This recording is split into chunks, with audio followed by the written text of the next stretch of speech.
Bienvenue à tous, bienvenue à vous mesdames et messieurs sur 10-12, le Zénith, nouvelle sortie, nouvelle rencontre, nouvelle opportunité encore. Question bien sûr de comprendre comment vit le Cameroun d'aujourd'hui et quelles sont les prévisions à faire pour demain. En réalité, Karine Santiam, Bonbon Bengan, Dominique Audrey, Charles Bachou, nous sommes encore avec vous ce matin pour vous accompagner sur ce sentier et avec des sujets qui gravitent bien sûr tout le Cameroun. Nous tenterons de bien comprendre ce qui se passe. Où en sommes-nous aujourd'hui avec l'affaire Ouazizi? Depuis un petit moment, on n'en parle plus quand on sait en réalité qu'une enquête est ouverte et jusqu'à présent, pas de résultat d'enquête autour même de cette situation. La presse camerounaise est très silencieuse autour de la question. La famille de Samuel Ouazizi aujourd'hui n'en parle plus. Et il n'y a que sur les réseaux sociaux que plein de Camerounais tentent de savoir ce qu'il en est véritablement. Et à côté de l'affaire Ouazizi, on revient encore sur l'affaire d'un Garbout. Pourquoi n'a-t-on toujours pas jusqu'ici donné, on va dire, des sanctions réelles à ceux qui, plus ou moins rapprochés de ces faits, ont été incriminés? Pourquoi n'en parle-t-on pas avec acuité aujourd'hui? Une nouvelle sortie a été rendue publique hier par la communication du ministère de la Défense. Qu'est-ce qui s'est réellement passé, madame, monsieur? Bienvenue à vous, bienvenue à tous. On en parlera assurément au cours de l'édition de ce jour. Charles Lamel, bonjour à vous et bienvenue ce matin. Bonjour monsieur Michel Ngachou, bonjour à tous les téléspectateurs. Bonjour particulier à tous les ordonnateurs de la République, à tous les gestionnaires de fonds, plus particulièrement au ministre Alamine Ousmane Mey. Petit calcul, nous allons dans un petit calcul à propos du budget d'investissement public. Le Nord-Ouest, c'est 17 300 km², 7 départements, 34 communes et 1 969 000 d'habitants. Le Dja-et-Lobo, c'est 19 911 km², 7 arrondissements et 350 000 habitants. Comment comprendre que le budget d'investissement public des 3 dernières années du Dja-et-Lobo est supérieur à celui du Nord-Ouest? C'est juste une interrogation. 2019, le Nord-Ouest, 49 milliards, Dja-et-Lobo, 47 milliards de francs CFA. Dja-et-Lobo, 49 milliards, Nord-Ouest, 47 milliards. 2020, le budget d'investissement public du Dja-et-Lobo, c'est 49 milliards, le Nord-Ouest, c'est 46 milliards. 2021, budget d'investissement public, c'est 68 milliards pour le département du Dja-et-Lobo, tandis que la région du Nord-Ouest, qui a, elle, 7 départements, 34 communes, 1 969 habitants, se retrouve avec, elle, 48 milliards. Ce qui fait un total de 163 milliards pour le Dja-et-Lobo et 146 pour le Nord-Ouest. Bravo. Bravo à vous. Vous calculez bien. Merci beaucoup Charles Bachou pour cette entrée ce matin avec des chiffres encore qui risquent d'énerver plein de Camerounais parce que il faut bien comprendre les répartitions qui sont faites aujourd'hui. Comment un département peut avoir plus que toute une région qui en termes de communes, d'arrondissement, dépasse largement M. Michel Ngachou. Posons-nous bien sûr des bonnes questions, madame, messieurs. Et autour des bonnes questions, qu'est-ce qui se passe aujourd'hui à l'Est du Cameroun avec les Chinois qui y sont? Et comment comprendre la rencontre qui a été initiée il y a pratiquement 48 heures avec le ministre de l'administration territoriale pour la Tanganyika qui est allé à leur rencontre? Qui sont ces Chinois qui sont partis du Cameroun pour la Centrafrique et qui quittent la Centrafrique pour le Cameroun? Quels sont les projets miniers dans lesquels ceux-ci auraient été impliqués? Quel est bien évidemment le bilan à faire aujourd'hui? Les Camerounais peuvent-ils au moins pour une fois se poser des vraies questions sur la relation, la coopération qui existe entre le Cameroun et la Chine? Sommes-nous gagnants ou perdants? Qu'est-ce qu'on fait bien sûr des trous ou encore des grands puits de Minimata dans l'Est du Cameroun aujourd'hui? Qu'est-ce qu'on en dit? Où sortait-il pour revenir au Cameroun? Et surtout, pourquoi une telle rencontre avec le Minat en guise de cadeau venant du chef de l'État? Quel était bien sûr le contenu de ce cadeau? Les Camerounais s'interrogent et se posent tant de questions. Avait-il besoin de ça? En avait-il besoin? Merci. Étant donné que c'est l'empire du milieu. Bonbon Bengan Kandji, bonjour. Bonjour M. Ngachou Numba, bonjour à vous chers téléspectateurs. Les Chinois, oui, mais les gens vous diront que le président de la République, Paul Biya, a réservé le sous-sol pour les générations futures. Et les Chinois vont donc quoi? Qu'est-ce que ces gens ont fait? pour mériter l'encadrement, un tel encadrement de la part du chef de l'État? Vous vous en souvenez bien, vous vous dites, est-ce qu'on se pose des bonnes questions? Oui, nous nous posons de bonnes questions, mais sauf que nous n'avons pas encore trouvé des bonnes réponses. Bonnes réponses. Et la personne qui doit nous donner des bonnes réponses refuse de nous parler. Voilà le problème. En entendant qu'il va... même avec les financements. 58 départements, mais il y a un département qui a plus de budget d'investissement que toute une région. Il en est de même du nombre de députés de ces départements-là, et dans tout le sud d'ailleurs. Vous voyez, c'est triste, mais les gens se sont réveillés plus tard en disant on n'a rien fait dans la région du chef de l'État. De toute manière, on commence à tirer les choses. Quel est ce pays dans lequel nous vivons aujourd'hui? Comment peut-on expliquer qu'un cuisinier, au final, devienne contrôleur général à l'Assemblée nationale? L'actualité fait parler plus d'un au Cameroun. Ça fait encore le tour des réseaux sociaux aujourd'hui. C'est le cuisinier de l'actuel président de l'Assemblée nationale qui vient d'être contrôleur général à l'Assemblée nationale. Va-t-on dire que le Cameroun est formidable et qu'il faut vivre simplement? Bienvenue à vous. Karine Sontia, bonjour. Bonjour Michel Gachou, bonjour aux téléspectateurs. Je vais rejoindre Bobo Bengan et Charles Ahmed dans leur introduction pour demander à tous ceux qui viennent du Dja de se poser la question. Qu'est-ce que vous avez alors si le budget est beaucoup chez vous? Vous avez quoi? La route, l'électricité ou les élites? Non, ils ont des élites. Quand vous allez finir de voir cela, vous allez voir ceux qui ont la route jusqu'où ça s'arrête devant la porte des élites. Et maintenant, vous saurez qui choisir à quel moment. Parce que on dit que votre budget dépasse celui d'une région au Cameroun. Ça veut dire que soit votre population est énorme par rapport à cette région-là, ou soit... Ils sont seulement 350 000. Voilà, donc 350 000, vous avez un budget 1 969 000. Ça veut dire que votre budget est plus de 45 milliards de francs CFA. Ça fait que vous avez beaucoup de personnes qui doivent consommer. Et dites-vous bien qu'on devrait voir ça au moins votre niveau de développement, c'est-à-dire vous devriez avoir normalement beaucoup plus de routes, votre forêt devrait être utilisée avec parcimonie parce que... Vous parlez d'un département. Ouais, vous dites-vous, la capitale c'est 100 000, c'est un département. Ouais. Je sais que parler, non. Non, je dis la capitale, ils disent là-bas. Ils disent là-bas que de la capitale du Dja c'est 100 000. Bon, on a laissé la capitale, on est dans le département. Seulement? Oui, on est dans le département et le département a ce type de budget. Ça veut dire que le département, c'est toute une région. Voilà. Donc, il faut comprendre que cet argent-là doit servir aux personnes de ce département. Sauf que si vous n'avez pas de route, vous n'avez pas d'électricité et que vous vivez toujours dans les huttes, posez-vous les bonnes questions. Est-ce que vous aurez des bonnes réponses et qui est censé bien sûr vous donner des bonnes réponses à ces bonnes questions aujourd'hui, madame, messieurs? Pas de lycée, on pas en parle, car rien. ils sont déjà très énervés sur le plateau. On espère qu'on trouvera l'occasion de la calmer pendant l'émission, parce que vous aussi, vous allez réagir spontanément à ces nombreux sujets, madame, messieurs. N'oubliez pas également que nous sommes à quelques jours du lancement du CHAN au Cameroun et le pays est dans une morosité à nul autre pareil. Qu'est-ce qui peut expliquer qu'aujourd'hui, on ne sent aucune effervescence concernant le CHAN? Qui est-ce qui organise le CHAN au Cameroun?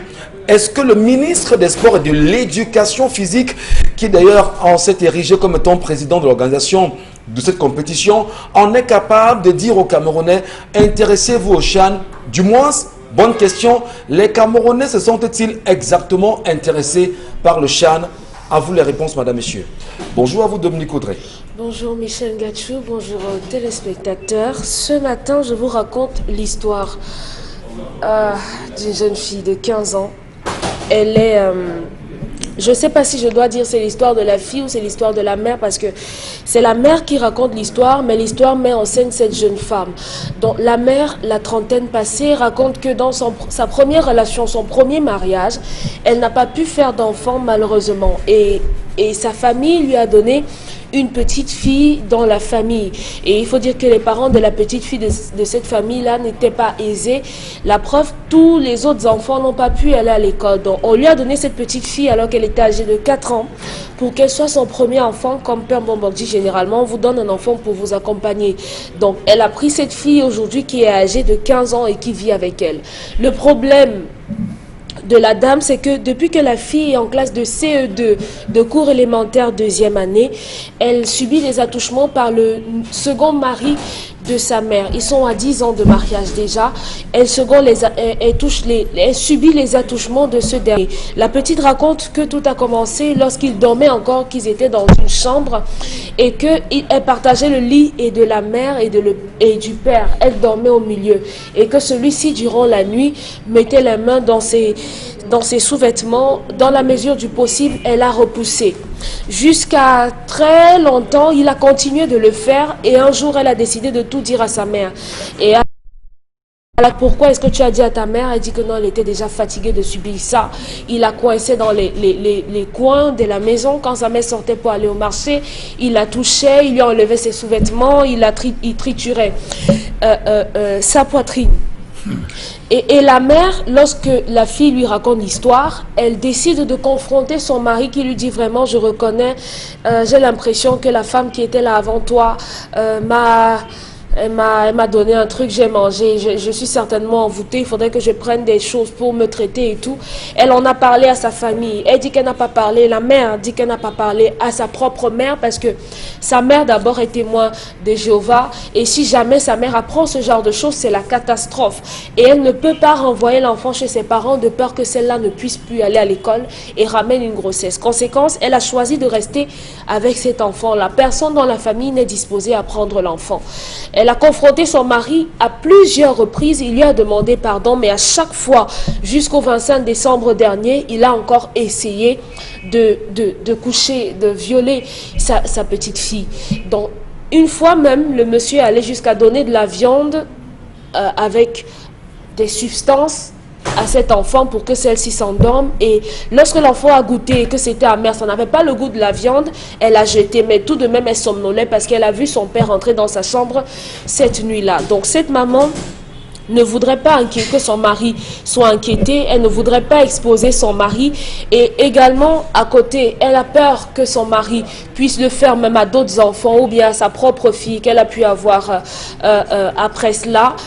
Comment, Michel, on devrait faire avec cette situation? Qu'est-ce qu'elle doit faire pour sauver cette fille et garder son mariage? Parce qu'à part ça, elle dit que son mari, c'est un homme bon, il est doux, il est parfait.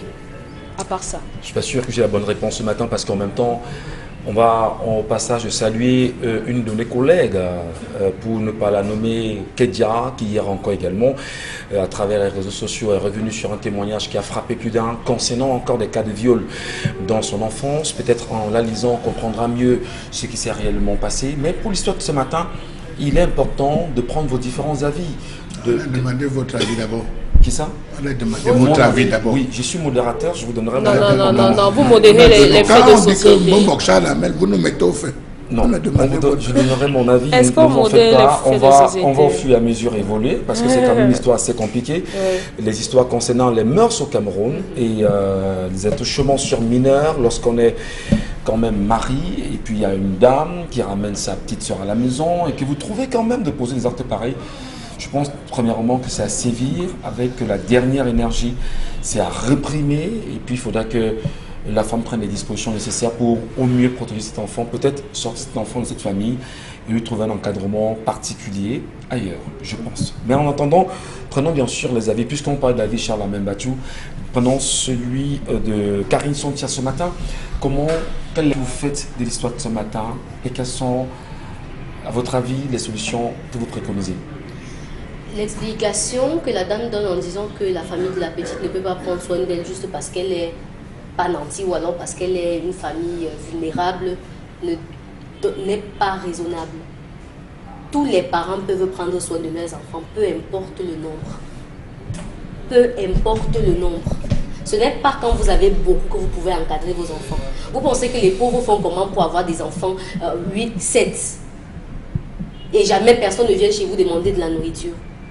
Non, l'explication qu'elle donne là n'est pas bonne pour moi. Elle veut justifier le fait qu'elle doit rester avec la fille et avec cet homme. Moi, je ne sais pas pourquoi. Elle veut lui donner une circonstance atténuante en disant qu'en dehors de cela, c'est quelqu'un de bien. Une mauvaise personne est une mauvaise personne. Maintenant, puisqu'elle dit qu'en dehors de ça, il est bien, est-ce qu'elle a déjà essayé de voir un psy un psychologue clinicien. Pour qui, pour son mari? Oui, pour qu'il puisse suivre des séances qui lui permettront de changer. Peut-être que c'est une maladie et il peut être soigné, je ne sais pas. Il y a des personnes qui, à un moment donné de leur vie... Ça peut être une pathologie, vraiment? Oui, ça peut être une pathologie. Oui, ça peut être une pathologie. C'est pour ça que je dis que... Avoir de l'attirance, avoir de l'aversion pour les mineurs? Oui, c'est une pathologie. C'est une pathologie et ça peut être traité cliniquement par les psychologues, cliniciens et autres. Mais le problème ici, dans cette histoire, c'est que vous vivez avec un potentiel violeur, mais vous trouvez que c'est mieux de continuer à laisser cet enfant avec vous et en l'exposant avec cette personne-là. Non, ce n'est pas bon parce qu'elle ne sera pas toujours là. Et peut-être que une partie de ce que le monsieur a déjà fait. Peut-être que le monsieur est déjà allé plus loin que ça. Il y a des hommes aujourd'hui qui, dans leurs emplois, sont souvent obligés d'accepter un certain nombre de choses pour pouvoir avoir de l'ascension. Et la plupart du temps, ils utilisent les enfants qui sont vulnérables et qui ont une certaine pudeur pour le faire. Donc, le mieux pour l'instant serait d'éloigner cet enfant de cet homme. Si elle veut rester avec son mari, qu'elle reste. Personne ne va, ne va tirer sur elle parce qu'elle est restée avec lui et tout. Qu'elle reste son mari, elle a accepté, c'était lui pour le meilleur et le pire. Le pire est là, qu'elle reste. Mais qu'elle n'oblige pas cette adolescente à tuer son enfance, à tuer son adolescence, juste parce que sa famille est pauvre. L'enfant ne veut pas partir. L'enfant ne veut pas partir, l'enfant va finir par aimer le violeur, je suis désolée. L'enfant va finir par aimer la personne. Bon, est-ce que dans l'histoire, telle que cela a été relaté, l'enfant a témoigné effectivement qu'il y a eu viol? C'est elle qui raconte comment ça s'est passé dès le départ. Je me permets, peut-être le mot peut être dur, mais est-ce qu'il y a eu pénétration? Bon, la jeune fille dit non. Il Voilà. utilisait simplement son appareil, il frottait sur elle. Oui, et la mère, parce que j'ai posé la question, est-ce que votre fille est encore pucelle? Elle m'a dit oui, que s'il y avait eu quelque chose, sa fille devait lui signifier qu'il y avait effectivement eu quelque chose. Donc, on prend ça pour argent comptant en disant qu'il n'y a jamais rien eu.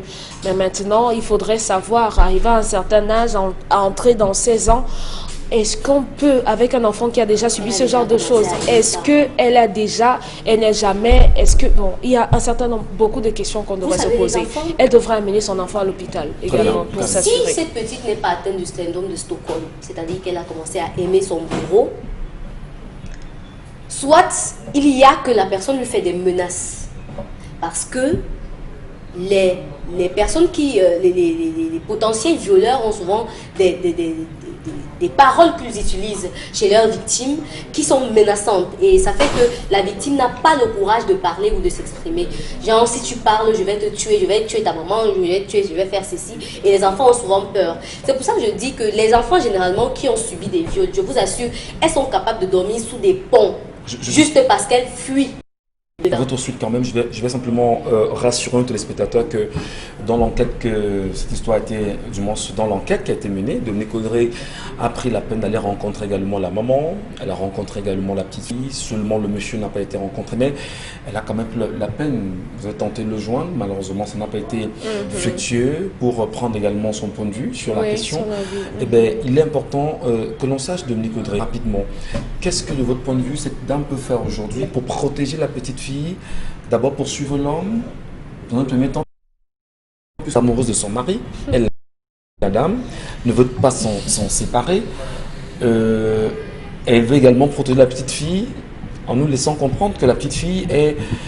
Il y a quand même une précarité dans laquelle l'enfant peut vivre et c'est dangereux pour elle. Dans nos familles, dans nos quartiers, du moins dans notre environnement immédiat, on a ce genre de famille où des parents alignent sensiblement 8 enfants et que ces enfants sont répartis dans plusieurs maisons, dans nos familles. L'autre prend un enfant, l'autre prend un parce qu'on est conscient que avoir une fille de 16 ans dans la maison avec un papa qui ne pourra pas payer l'école parce que soit il ne travaille pas, soit son argent lui sert à jouer au jeu de hasard ou bien à boire du fort et la mère qui fait les champs, ce qu'elle ramène n'est pas suffisant pour payer et les cahiers et les pensions. Conséquence, elle nourrit simplement la maison ou bien un papa qui est malade, qui ne peut pas. Conséquence, à cet âge-là, elle est sûre que la fille qui ira, si la fille retourne chez ses parents, c'est une grossesse qu'elle va ramener. Alors, et elle ne pourra plus aller à l'école. Qu'est-ce qu'on fait pour cet enfant? Qu'est-ce qu'elle doit faire pour cet enfant dans ce cas précis, de votre point de vue? Elle devrait d'abord commencer par dire aux parents de cet enfant ce que sa fille a subi dans cette maison depuis longtemps.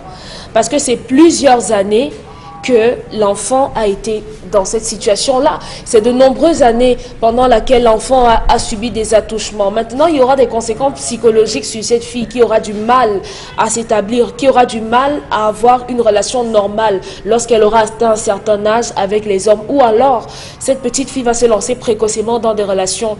Elle sera sexuellement active un peu trop tôt avec une image erronée. Qu'est-ce qu'on de fait la de l'enfant? chose. Mon problème, c'est comment protéger l'enfant. On dit aux parents de l'enfant. Et maintenant, ce sera aux parents de voir s'ils diront ramène-nous notre enfant, et maintenant si tu veux financer ses études, tu le fais à distance. Ben, sauf que la dame aussi a une fille.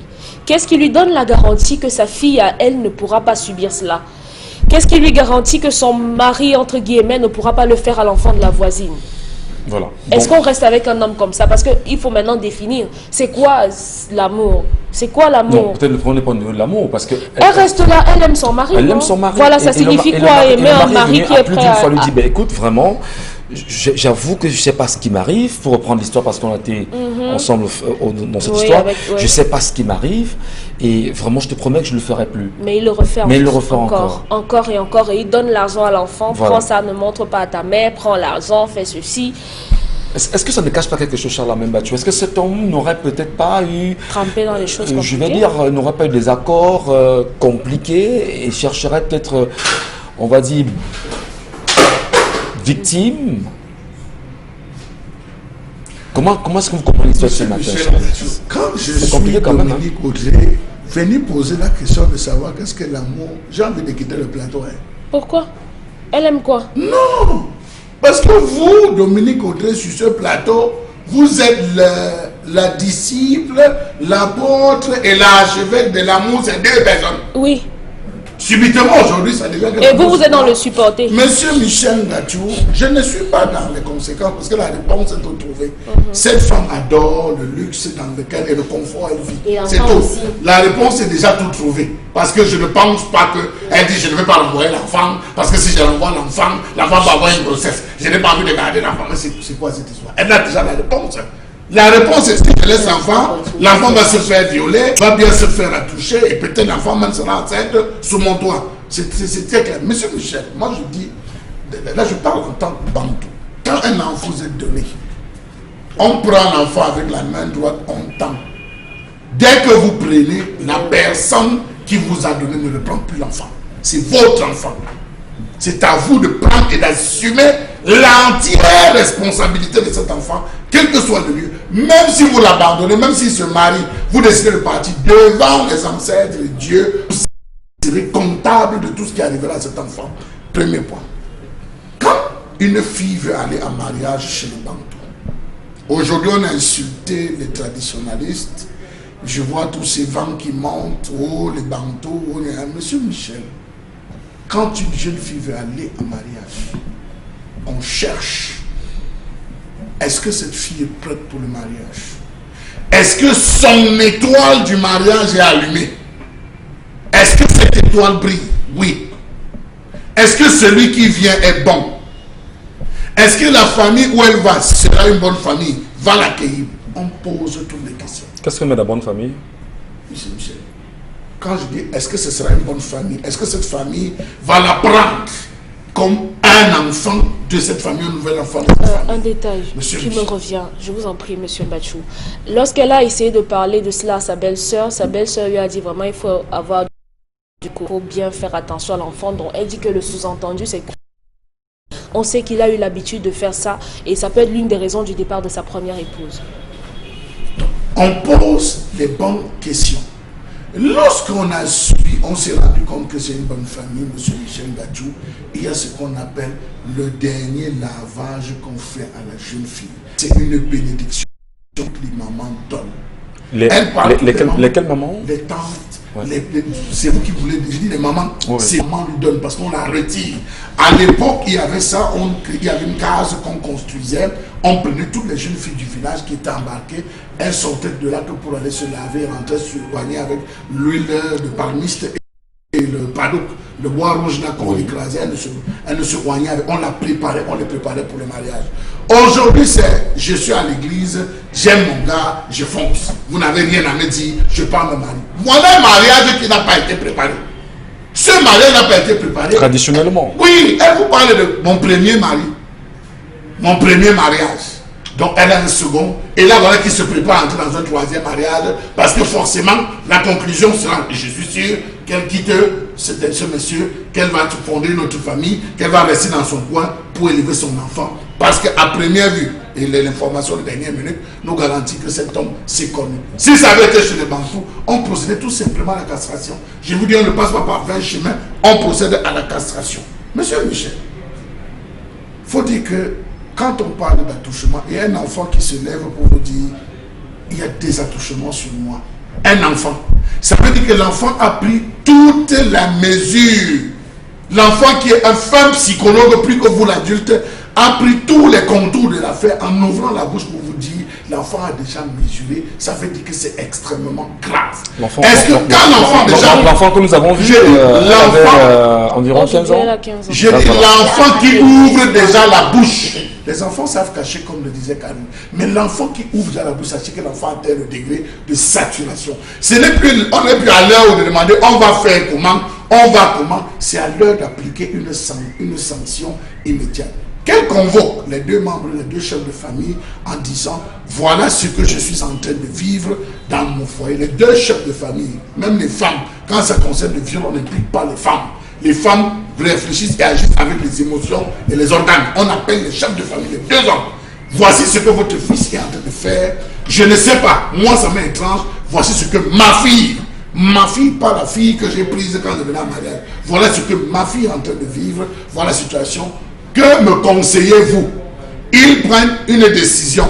Est-ce qu'on va séparer les chambres? Est-ce qu'on va vous mettre séparation de corps? On prend des décisions. Il y a des décisions traditionnelles. Dans le cas où on demande de supporter, parce que plusieurs fois, il a dit je vais changer, je vais changer, je vais changer, je vais changer. Il ne change pas. Elle est là, ça veut dire que c'est elle qui aime le luxe. Il y a une décision qu'il faut prendre. Et les chefs de famille sont là. Que les gens comprennent que quand on entre, avant d'entrer, c'est le choix de toute une vie. Le mariage, en entrant, il faut avoir pris tous les garde-fous possibles. Parce qu'en Afrique, on ne connaît pas le divorce. Si on connaissait le divorce, on n'allait pas mélanger le vin et faire boire au père. Et faire boire au père. L'Afrique ne connaît pas le divorce. Ce que nous vivons là, c'est une organisation très grave et très dangereuse. Bonbon Bengan, l'histoire de ce matin, quelle solution préconisez-vous? L'éducation des jeunes aujourd'hui. Oui. C'est qu'on aura, c'est l'éducation. Et le drame, justement, c'est que les enfants d'aujourd'hui estiment qu'ils apprennent à leurs parents et que leur échec, il n'inclut pas ce que Karine a dit tout à l'heure. Les enfants ont l'habitude de cacher. Mais dans le cachotterie, papa te dit et maman te disent de faire quelque chose, vous cachez, vous ne faites pas. Après, lorsque votre éducation capote, on accuse les parents. Et on veut, j'allais dire, se dédouaner de tout. Cet enfant, je l'apprécie. La petite fille de 15 ans. Oui, oui, cet enfant, il faut dénoncer. Il faut en parler. Mais chez nous, on dit que la tradition africaine est scientifique. On est en mesure de vous dire, quand tu viens me dire, papa, mon cœur a flashé pour Roger. Vraiment, si je ne l'épouse pas, je vais mourir. Je lui dis, ma fille, arrête, c'est pas un homme pour toi. C'est un bandit. Papa, tu le connais où? Nous avons des grilles de lecture pour savoir que tel, on peut même dire, s'il est ingénieur, on va dire qu'il a raté de vocation, il aurait pu être diplomate. Parce que l'Esprit de Dieu qui sommeille en lui donne plutôt des prédispositions. Mais comme il est ingénieur, en génie civil ou quoi, demande-lui de se comporter comme ça. Je lui dis, mon fils, tu as changé de vocation. Tu aurais dû être ici. Mais comme tu es là, voilà le type de comportement que tu dois avoir pour obéir. Parce que l'homme, c'est l'élément le plus complexe de la nature et qui peut s'adapter. Mais les gens d'aujourd'hui, ils estiment que nous, on est des tarés. Cette femme n'aime pas ce monsieur. Première chose, comme disait Charles Hamel. Il aime le luxe. D'abord, comment elle pose le problème? Tu as 10 ans. Comment, 10 ans, ça ne veut rien dire. Ça ne veut rien dire du tout. Et l'autre chose, je vous disais hier qu'il arrivait des situations où on demandait à la femme de ne plus entretenir des relations intimes avec son propre mari. Et pour le cas précis, puisqu'il y a ce type de comportement répugnant, on castre l'homme, on demande à la femme de prendre quelqu'un de la famille. De la famille de qui? De l'homme de son choix. Incroyable. Oui. Maintenant, si elle n'accepte pas, bon, on lui dit, notamment, donc vous aurez donc un mari qui sera castré. Bon, c'est à elle de choisir. Mais en fait, c'est la famille qui il faut le la castrer et qui n'est pas d'accord de se faire castrer. Vous faites comment? Vous l'arrêtez, vous l'enchaînez? Chez les Bassa, il y a ce qu'on appelle les Mingué. Et les Bamleke, il y a les Nkungang. Tu vas fuir comment? Tu peux fuir comment? Et en plus, de ces ont des cercles de corps. Tu vas fuir comment? Quand tu veux donc fuir, peut-être il a le champ veut te dire, mais bon, il y a des choses et d'autres. Tu ne peux pas. Tu peux te cacher où? Tu vas à Kuala Lumpur ou n'importe où on t'attrape. Non, j'entends souvent des choses de dire que la sorcellerie ne traverse pas les océans. Notre sorcellerie traverse les océans. Si c'est ça que vous appelez sorcellerie, ça traverse, puisqu'en fait, nous sommes des spirituels. On peut vous attraper où que vous soyez. Cet homme mérite d'être dégagé de la place publique. Mais comme chez nous, on ne tue pas véritablement, on le convertit aux activités paramilitaires et on l'amène à ne plus s'intéresser aux femmes. On le castre. Et la femme aura donc à choisir si elle veut rester dans la famille, puisque c'est la famille qui l'a épousée. Est-ce que tu as un de ses frères que tu aimes? On dit, d'accord, maman. Vous pouvez, mais ici, puisque nous conservons le lien, la famille, Pas d'enfant. donc les deux familles, comme a dit Charles Hamel, ça se discute entre les chefs de famille. Les femmes sont loin, sont très loin. Elles mettent des organes et vont commencer à parler des choses et d'autres. Regardez comment celle-là réagit. Merci beaucoup. Parfois, les deux chefs de famille peuvent s'associer pour vous tabasser. Hein. Vous tabasser qui l'ont? Oui, tout à fait. Ils s'associent pour vous cogner. C'est des choses qui se passent. Je dis, C'est la honte, tu appelles la honte de la famille et tu... Vous ne savez pas ce que ça va donner. J'imagine bien, je m'imagine un peu la place cet homme, mais la honte n'aura pas de... Le fardeau sera très lourd quand même. Hein, oui, parce que je vais vous dire, j'ai eu à assister... On a très peu de temps, monsieur Batou. Juste 5 secondes, j'ai eu à assister à une scène comme celle-là, où il y avait quelqu'un justement qui procédait à Bazou, plus précisément M. Michel Gachou Achon, où j'ai pu assister à un monsieur qui faisait ça. On a réuni, on a attendu un jour, il est venu, on a réuni tous les enfants de la famille, parce qu'il ne voulait pas changer en disant que désormais, éviter tonton tel, parce qu'il pose tous les enfants de la famille. C'est évolué de manière graduelle. C'est peut-être une solution en même temps. Il a commencé à pleurer, s'écouler. On a dit à tous les enfants. Voilà, c'est peut-être une solution en même temps. Vous qui nous regardez ce matin, des endroits où vous êtes en réalité, qu'est-ce que ça vous inspire comme commentaire et comme réaction? Nous vous lirons tout à l'heure sur 10-12, le Zénith, sur Facebook, ou encore sur Equinox TV pour ceux qui nous regardent en live, ou encore sur le numéro, qui s'affiche au bas de l'écran. Nous prendrons du plaisir à vous lire, madame, monsieur. Tout de suite, la colère.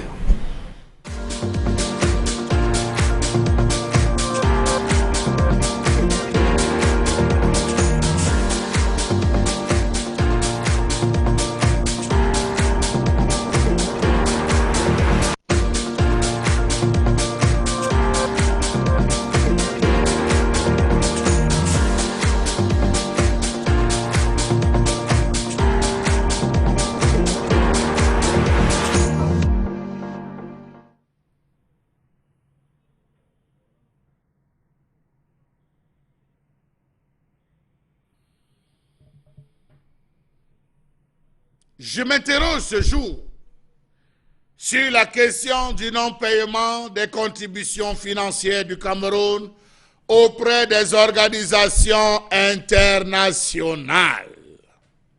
Le Cameroun est endetté partout et auprès de tous pour tout. Le Cameroun est membre de 196 organisations mondiales, où il est appelé à procéder à des contributions annuelles constantes, mais il ne le fait pas. Comment comprendre le fait que ce soit des organismes qui rappellent chaque fois au Cameroun de payer ses contributions? Chers membres, chers ministres du Commerce, vous avez des aérés de 148 millions. Monsieur le ministre de la Santé publique du Cameroun, vous avez auprès de nous des aérés en termes de contribution qui s'élèvent à 138 millions. Est-ce normal dans un pays sérieux? Comment comprendre qu'il n'existait pas jusqu'alors un système d'actualisation permanent du fichier des organisations internationales au budget desquelles contribue le Cameroun? Pourquoi aller poser la question? La véritable question, elle devrait être remise et transmise à l'entrepreneur en chef dans ce pays. Comment comprendre cette politique de la chaise vide pratiquée dans ce pays? Comment comprendre la chasse au gombo qui entraîne systématiquement des lenteurs dans le suivi administratif des contributions? Savez-vous que le Cameroun brille par ses retards systématiques aux réunions, les séances différées, l'absentéisme récurrent de plus de 40% des membres représentants du gouvernement qui finissent par désemparer les autres membres et notamment ceux représentant les partenaires au développement? D'ailleurs, l'entrepreneur en chef de ce pays assiste-t-il encore aux différentes rencontres internationales? Point d'interrogation. On comprend donc pourquoi très peu de ministres participent aux grands rendez-vous et sont ignorants ou alors jouent tout simplement fignolent de ne pas savoir qu'ils doivent payer des contributions. Le Cameroun reçoit de nombreuses requêtes transmises par des organisations internationales pour réclamer d'importants aérés, situation qui perturbe sérieusement l'exécution du budget de l'État et dégrade l'image du pays. Comment comprendre que le volume des contributions du Cameroun aux organisations internationales se soit considérablement accru au cours des dernières décennies? Volume de contributions qui avoisinait il y a un an les 10 milliards de francs CFA, en moyenne pour 196 organisations internationales recensées. Comment comprendre donc ces multiples suspensions que ne cesse de subir ce pays à l'international, donnant l'impression d'avoir affaire à un pays dirigé par des femmes? Comment comprendre que les raisons évoquées par le gouvernement font état de l'absence de données relatives à la domiciliation bancaire étrange? Le problème lié à la localisation de certains organismes bénéficiaires, de même que la communication tardive des informations concernant les modifications des montants des contributions statutaires par les organes délibérants de ces organismes. Vraiment, incroyable. Incroyable. Quand on sait que ce gouvernement est pétri des professeurs agrégés en agrégation, des professeurs ayant des doctorats ou des doctorats et des doctorants, et même ceux qui s'attribuent ces titres. Vraiment étonnant que ce soit ceux-là qui disent détenir des chèques, qui ne parviennent pas à être capables de gérer ce type de dossier. Allez parcourir le document d'orientation budgétaire 2020 pour comprendre de quoi je parle. Comment comprendre que les membres du gouvernement veulent nous faire comprendre que de nombreuses adhésions sont faites sans avoir suivi la procédure en vigueur, principalement l'autorisation nécessaire à cet effet, et sans aucune remontée d'informations sur l'adhésion, notamment sur le niveau des contributions attendues annuellement par les organisations. Comme nous sommes dans un gouvernement de zélés, veut-on donc nous faire croire que c'est chaque ministre qui, parce qu'il veut plaire au roi, se déplace, va signer des engagements, s'inscrire dans certaines organisations, sans revenir dire au Premier ministre, rendre compte en disant, voici ce qui a été fait, ou tout simplement, trouve-t-il des failles par rapport au lobbying pour adresser cela au chef de l'État? Point d'interrogation. Quel est le jeu d'un trouble des médias, notamment le média national, qui à chaque signature, inscription dans une organisation, prend sur lui de faire un tapage médiatique à grands francs sur la chaîne nationale? D'ailleurs, qui peut faire une telle bêtise? Voudrait-on nous dire que ces organisations souffrent d'amnésie, à telle enseigne qu'il n'existe aucune traçabilité, mieux aucun retour à chaque inscription auprès d'un organisme? N'y a-t-il pas lieu de voir une mauvaise foi de la part des dirigeants de Yaoundé? Autrement dit, cherche-t-il à nous faire comprendre que chaque ministre nommé pose des actions, quitte à l'inscription du Cameroun, certaines organisations, sans que la chaîne gouvernementale ne soit tenue informée? Dans tous les cas, rappelons-nous qu'au mois de mars 2020 dernier, le Cameroun a été suspendu de l'Organisation mondiale du commerce. Rappelons-nous que les programmes paludisme, VIH-Sida, tuberculose ont connu de sérieux problèmes à cause des contributions de la quote-part du Cameroun qui n'avait pas versé. L'OMS parle de plus de 100 millions de francs CFA que l'État devrait payer. Pourquoi ne paye-t-on pas? Pourquoi est-ce que le Cameroun ne s'acquitte pas de ces différentes dettes? Dans tous les cas, en 2020, ils ont commencé à épurer, mais à ce jour, de nombreux organismes attendent. Qui vivra, verra. Est-ce qu'on vivra? Est-ce qu'on verra? Les Camerounais sont-ils conscients du comment est-ce qu'on gère ce pays aujourd'hui? En même temps, ses ressources, ses fonds, ses budgets alloués pour des organismes internationaux aujourd'hui.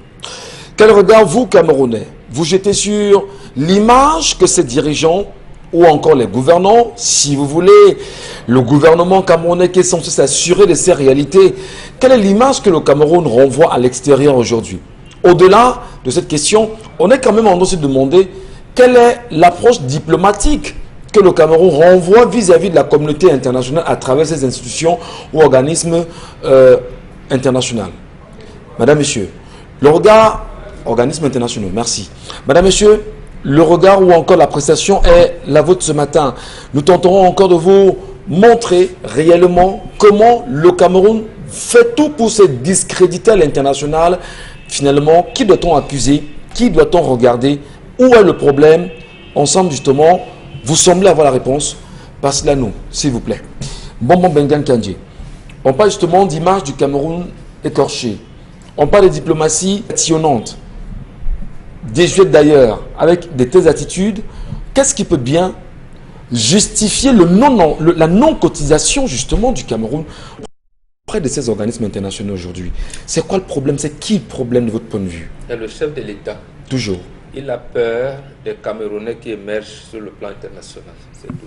Il a peur de quoi? Des Camerounais qui émergent, qui ont une stature internationale, qui émergent sur le plan international. C'est comme ça que ça se fait. C'est ça qui explique cela. Vous verrez que le Vera Songwe dont on parle, on vous dit tel. En fait, les Camerounais émergent, même les Célestins Monga, émergent individuellement.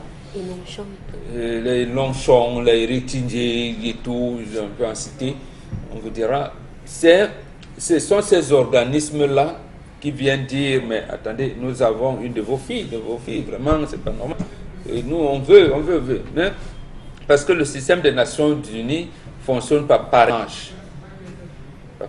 Mais quand ils sont donc dans leur réseau, les institutions, ben, je pense que la dernière fois, avoir fait ça, c'était avec Maurice Kamto. Parce qu'ils ont bataillé pour qu'il soit de l'AE, l'international, là. Ils ont fait mais effectivement il y avait des arriérés de cotisation. Donc ils craignent l'émergence des Camerounais dans ces organismes internationaux. Ils craignent, oui. La crainte peut se justifier par le fait que ceux-ci émergent, comprennent mieux le pays, qu'ils semblent ne pas comprendre bien. Non, ils pensent que la communauté internationale peut utiliser les formules pour l'enlever précipitamment de pouvoir. Ah, c'est la conservation du siège. Jean Lamel parlait de l'Organisation mondiale de la santé tout à l'heure. Est-ce que c'est la santé, quand même, je peux même mettre de côté le commerce.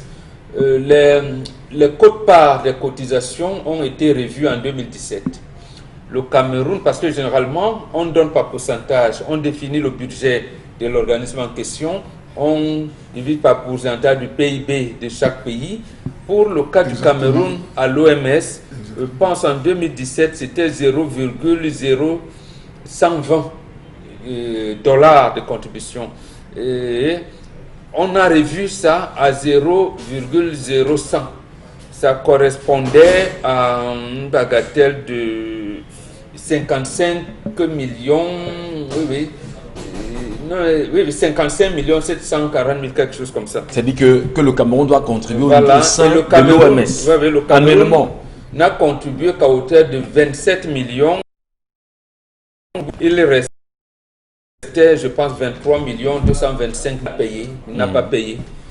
Vous verrez que pour un pays qui a eu les gens comme Moné Kossor, qui était président Afrique de l'OMS, directeur Afrique de l'OMS, vous ne pouvez plus postuler à ce genre de poste. Vous ne pouvez plus. Donc, en fait, on vous prend comme des cadres. Vous émergez là. Comme je parle des notions, bon, on peut vous mettre à des choses quand on demande le parrainage de votre pays. Mais pour venir postuler, en tant que tel, il faudrait que le pays soit à règle de cette accusation. Donc, vous ne verrez pas, par exemple, le Sénégal être en règle veut dire être modèle. Être en règle veut dire se faire passer pour un pays modèle en termes de cotisation. Oui, mais attendez, vous êtes dans une association, vous vous dites, nous allons donner 100 francs tous les mois. Oui. Vous devez donner vos 100 francs. Généralement, même dans les associations aussi, vous pouvez être éligible si vous avez honoré vos cotisations régulières dans des réunions. Vous êtes. C'est donc tout cet ensemble de dispositions qui vous permettent de postuler à être président, directeur général ou tout ça. Pour faire la petite fixation, si vous avez 56 millions de francs annuellement à reverser au niveau de l'Organisation mondiale de la santé et que vous n'en soyez qu'à 26 millions, alors est-ce qu'il n'y a pas une ligne budgétaire qui permettrait bien sûr au Cameroun de mieux faire ses cotisations et en réalité ne devrait-on pas s'interroger sur qui est celui qui gère ces budgétaires? Et justement, nous sommes là à l'international. C'est-à-dire, oui, à l'international, vous avez utilisé le mot juste la diplomatie. Oui. Et eux disent là-bas que c'est la diplomatie de présence. Donc, c'est du domaine réservé du chef de l'État. Même au niveau de la CAF, de la FIFA, c'est le domaine réservé du chef de l'État parce que c'est la diplomatie. Donc, le ministre de la Santé qui n'honore pas ses cotisations, cela ne relève pas du ministère de la Santé. Cela relève du Premier ministre et du ministre des Relations extérieures qui doit rappeler au président de la République que le budget de cette année, le ministère de la Santé doit contribuer à hauteur de 740, que l'Assemblée vote, le ministère du Commerce, l'Organisation mondiale du commerce doit contribuer à hauteur de temps. Voilà, le ministère des Sports, de l'Éducation physique, nous avons des engagements à l'égard de la FIFA, de tel. Ça va de tous les autres. On est organisation internationale. Ainsi de suite. Donc, on a peur. Je vous dis, notre entrepreneur en chef a peur de l'émergence de Cameroun. Parce qu'il fut même un moment où, je pense, Dokingé, il était, je pense à l'époque où Boutros Ghali a été élu secrétaire général des Nations Unies. Il devait postuler pour être secrétaire général des Nations Unies. Mais bon, la candidature n'a pas été adoptée. C'est bien dommage. Comment vivez-vous cette réalité au Cameroun aujourd'hui, madame, monsieur, à l'international? Comment nombreux Camerounais établis dans les organisations internationales aujourd'hui parviennent-ils à vivre en sachant que le Cameroun n'a pas finalisé ses contributions au sein de ces organismes internationaux?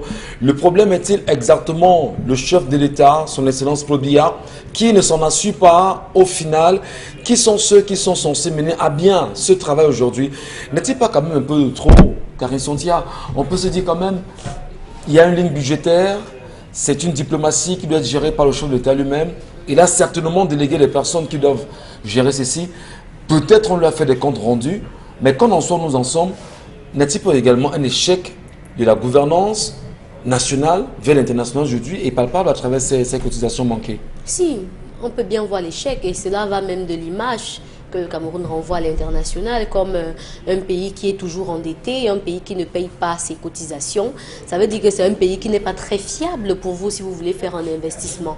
Par exemple, ça veut dire que si vous voulez investir au Cameroun et que l'État du Cameroun doit contribuer, finalement, il ne mettra pas sa quote-part. Donc, ça ne vous encourage même pas à venir dire que vous voulez investir dans quoi que ce soit au Cameroun.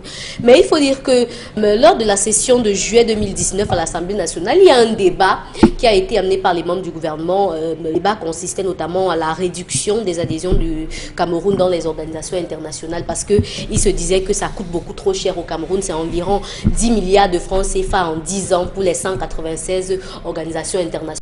Se disait que c'est beaucoup trop pour notre pays au vu des difficultés financières par lesquelles le Cameroun passait. Sauf que l'adhésion à ces associations-là, ça implique qu'il y ait des cotisations dans tout groupe ou dans toute organisation.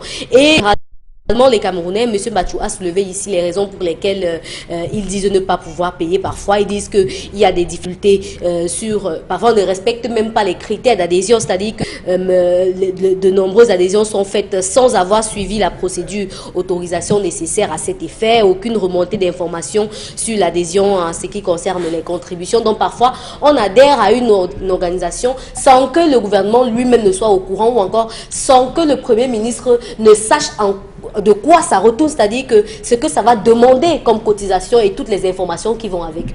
Donc, le Cameroun avance là avec les yeux bandés. On dit seulement que Organisation mondiale de la lutte contre le sida, le Cameroun signe. Organisation mondiale de la santé, le Cameroun signe. Organisation mondiale de telle chose, le Cameroun signe. Sans savoir ce qu'il en est, de ce qu'il devra donner comme quote-part. Parce qu'il en va aussi de sa contribution.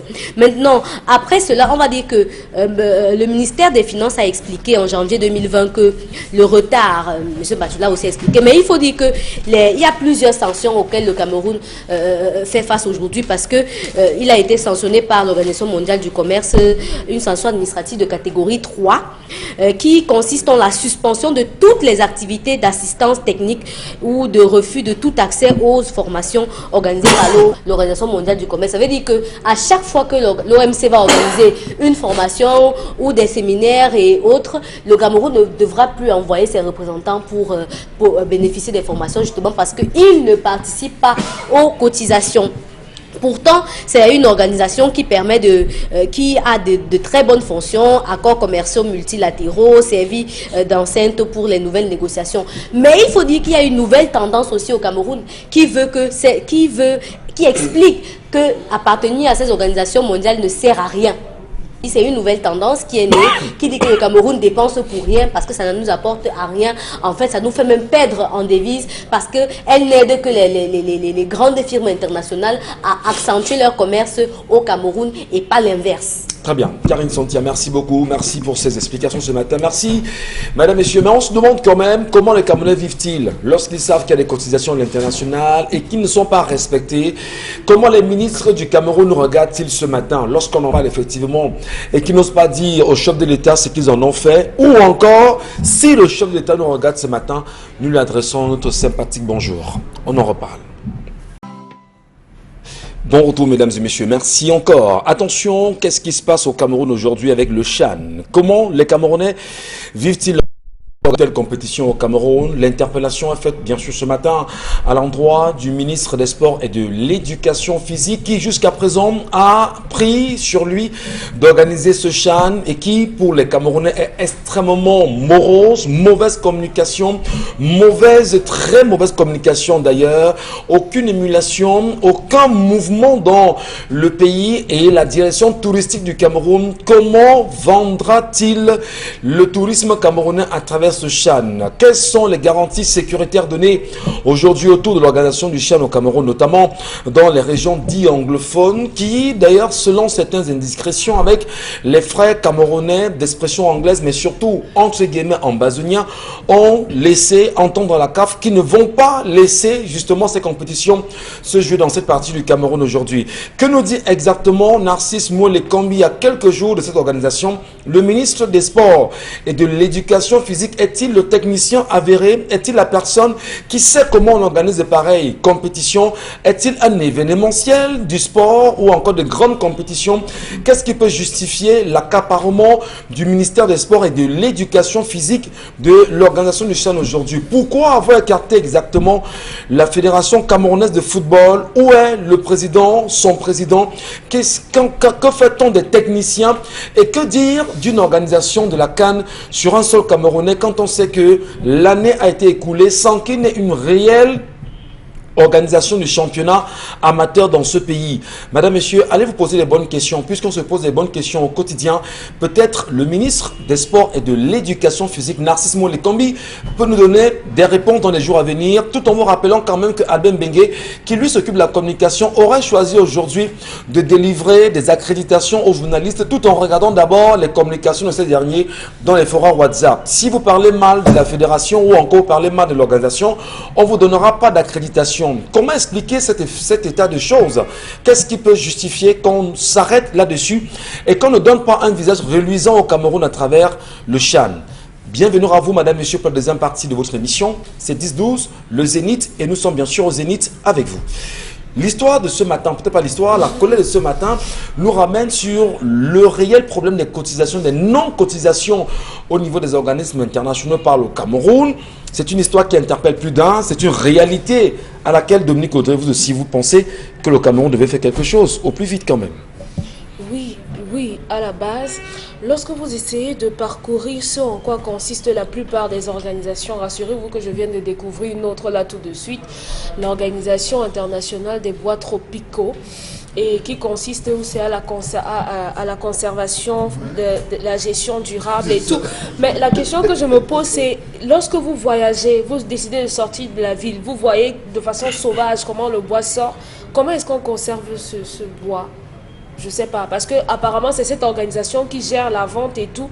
Et à côté de ça, on a envie de se dire, le Cameroun est dans toutes ces organisations-là au total, mais qu'est-ce que ça apporte de plus? On a été bottés comme des malpropres de l'OMC avec 5 années d'arriérés de cotisation impayées à hauteur de 180 millions de francs CFA, soit 42 millions à verser par an. Et cette organisation-là, lorsque vous y adhérez, vous êtes ouvert au marché international. Qu'est-ce que le Cameroun vend à l'international pour adhérer et verser 42 millions par an? La question, je la pose. Quelles sont les études qu'on fait avant de se lancer dans ces organismes internationaux-là? Qu'est-ce qu'on a à apporter et qu'est-ce qu'on a à gagner? Parce que ici, moi, je ne vois que l'argent qu'on débourse. D'abord, on prend le pays, on le traîne dans la boue parce qu'on ne paye pas. Et à côté de ça, on n'a pas de rentrée. Tout aujourd'hui dans le monde est intérêt. Tout ce qu'on a à faire avec un autre pays, avec d'autres pays, on doit avoir des retours.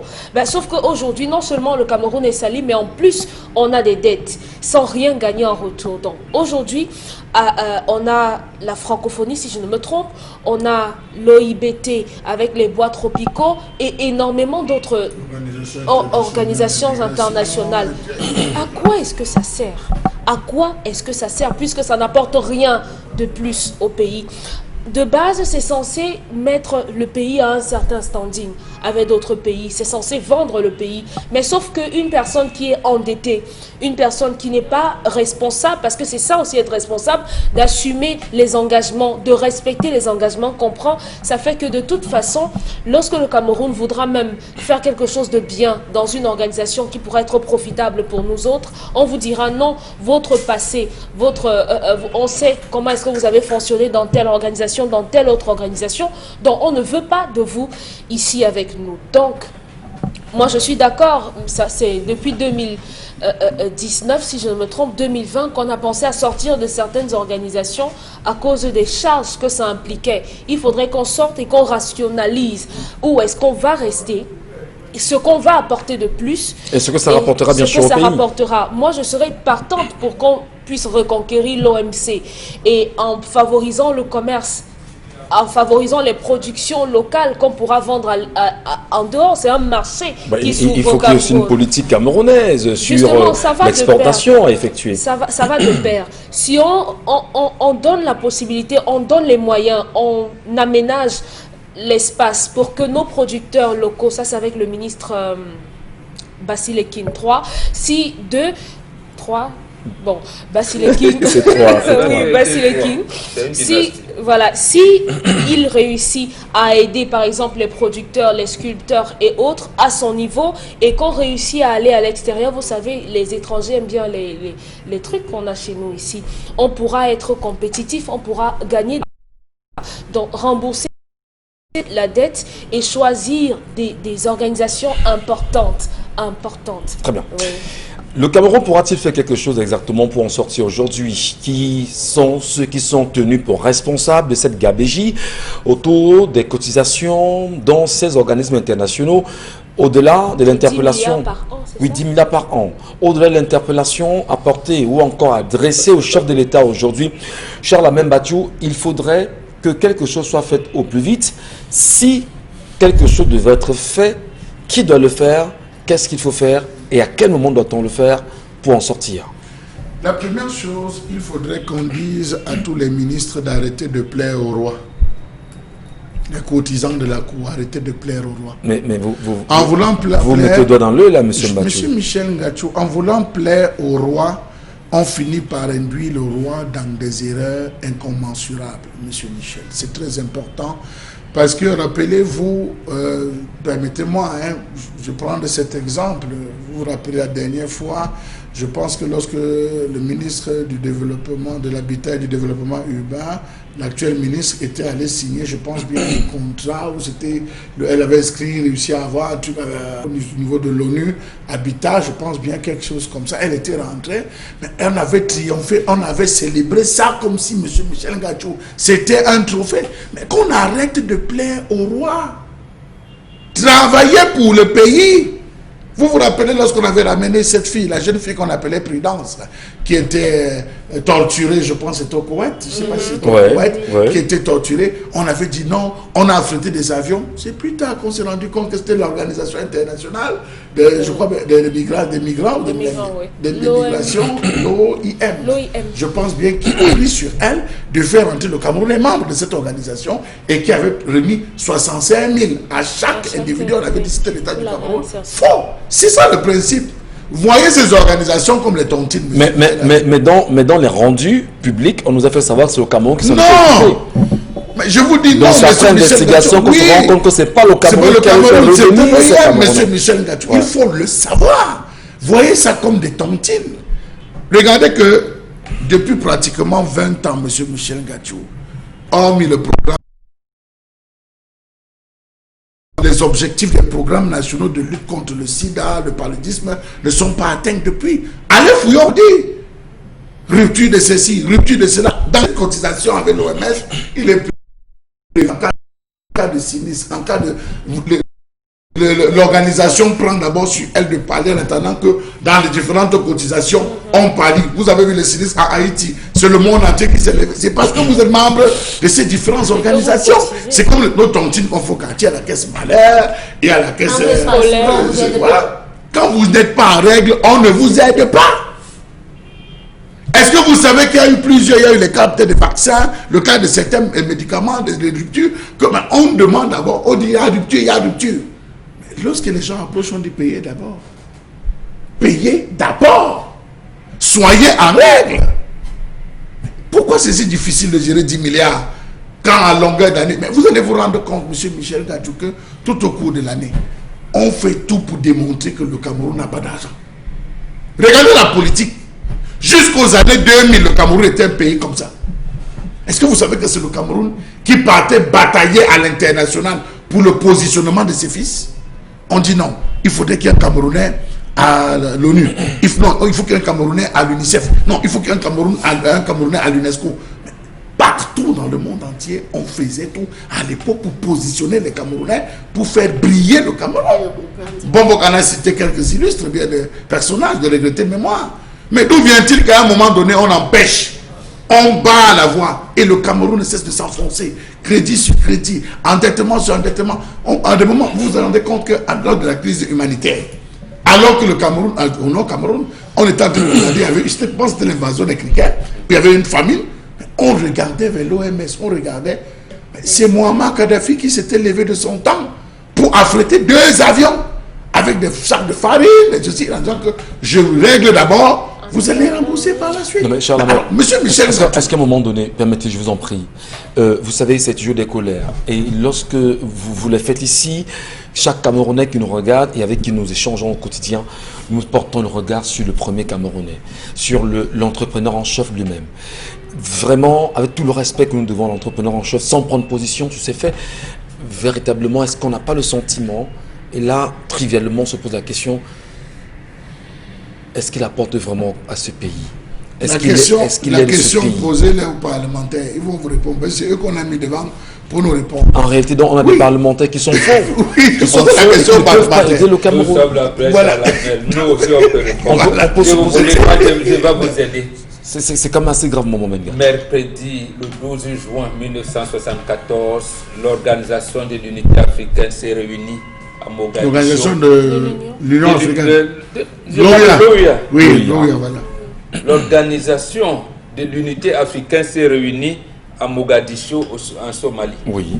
Je parle bien du 12 juin 1974, c'était mercredi. Première chose, on porte le président Siad Barre à la tête de cette organisation.